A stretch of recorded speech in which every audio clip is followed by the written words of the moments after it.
The Old Fashioned. The world's first cocktail. Where does it come from? Who invented it? Why is it so freaking good? Seriously, whiskey, rum, gin, it doesn't matter. This thing is amazing. Sorry. We'll be answering these questions, so stick around to the end and learn how to make one at home tonight on Adventures with Alchemy.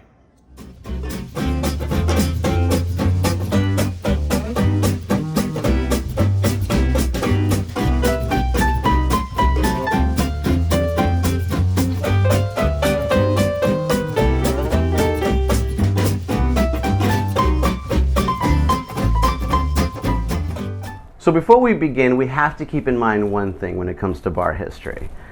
It can be hazy at times. I mean, it involves alcohol. What are you going to say? Know that not all the facts that are presented are necessarily accurate. But we're going to do the best we can. I want you to enjoy it.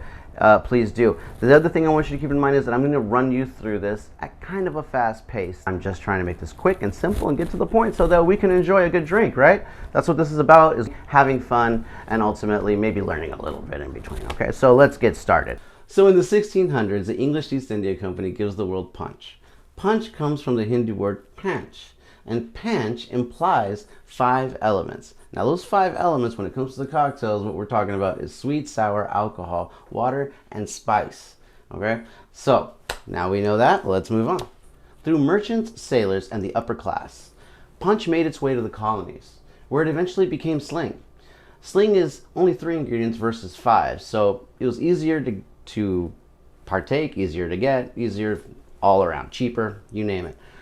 Over time, and a lot of drinking and a lot of hangovers, eventually somebody felt the need to create a hangover cure. So they added medicinal bitters to the sling, and in 1790, voila, the bitter sling was born. Now, why is this important? Because in 1806, a newspaper published the word cocktail for the first time, referring to a bittered sling. So the word cocktail was now published on paper, referring to a alcoholic drink. You see where we're going with this? By the late 1800s, the American bar is in full swing. Ice is now readily available to everyone, and that is a game changer. The first cocktail book has now been released by Jerry the Professor Thomas, this guy right here. And this time period gives birth to a lot of different types of cocktails. You have flips, sours, juleps, and so many more, cobblers. And so with all these new cocktails around, the original bittered sling is now known as an old-fashioned or old-fashioned cocktail. So you can see where we're going with this. The journey started with the panch, which became punch, which became a sling, which became a bittered sling, which is now an old-fashioned. Let's do this. Now time for some stories. So I'd like to tell you just a little bit about a couple of my favorite origin stories, the cocktail origin stories, if you will. Number 1 is the story of Mr. Antoine Peychaud. In 1830, created the Sazerac. And the Sazerac is still around today. It is the staple of New Orleans. It's a fantastic cocktail. And he was serving his famous Sazerac in what was called a coquetier. And a coquetier sounds a lot like cocktail. So I can imagine, after many, many coquetiers, and I'm hoping that by now my amazing producer is making it appear. Anyway, it looks a lot like this, like a jigger. For all my bartending friends out there, you can see the resemblance. Now, I can imagine after a few of these drinks, one would be saying something like cocktail or even cocktail, so you never know. But yes, so that is apparently where cocktail may have been born. Now, the other story is actually one of my favorites.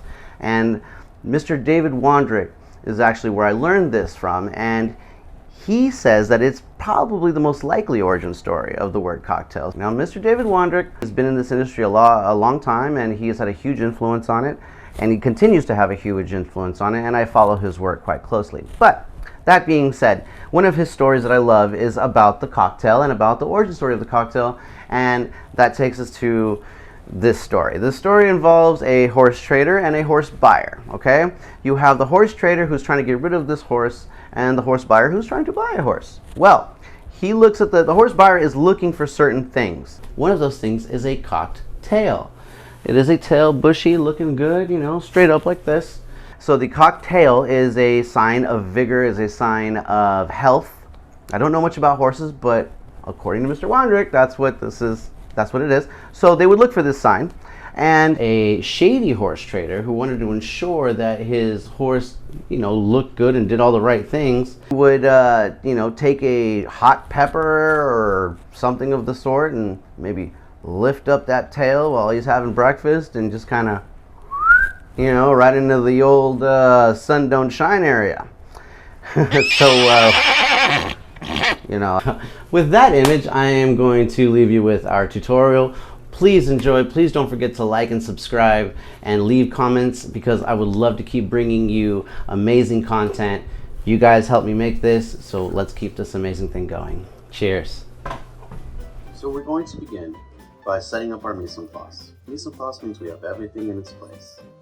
So from here we have our sugar cubes, we have our water, we have our rye whiskey, we have our Angostura bitters. We're going to start by taking a few dashes of our Angostura bitters. 1, 3, 10, it doesn't matter, whatever you like. Next we're going to grab a sugar cube and drop it in there, let it absorb. Then we're going to take our water, drop it on in there, and let it absorb. As you can see here in this tool, we have a muddler on one side and we have a spoon on the other. We're going to use that flat side of that muddler to create a slurry with that sugar and that liquid. Next we're going to add our rye whiskey. This is Bulleit Rye, one of my favorites. We're going to add 2 ounces, measure it out. Always use a jigger. If you like a little more, another shot if you like. Next we're going to take our ice globe and drop it on in there. And we're going to give it a good stir. Now depending on your ice, depends on how long you want to stir. In this case, 10 to 15 seconds. Next we're going to take our sharp peeler and we're going to get a nice thick piece of rind off this beautiful orange. And we're going to express those oils by twisting the rind gently and pressing it to where the oils are literally spraying. Next you just rim the glass, place your beautiful garnish inside the glass, and there's your old-fashioned cocktail. Cheers. Enjoy.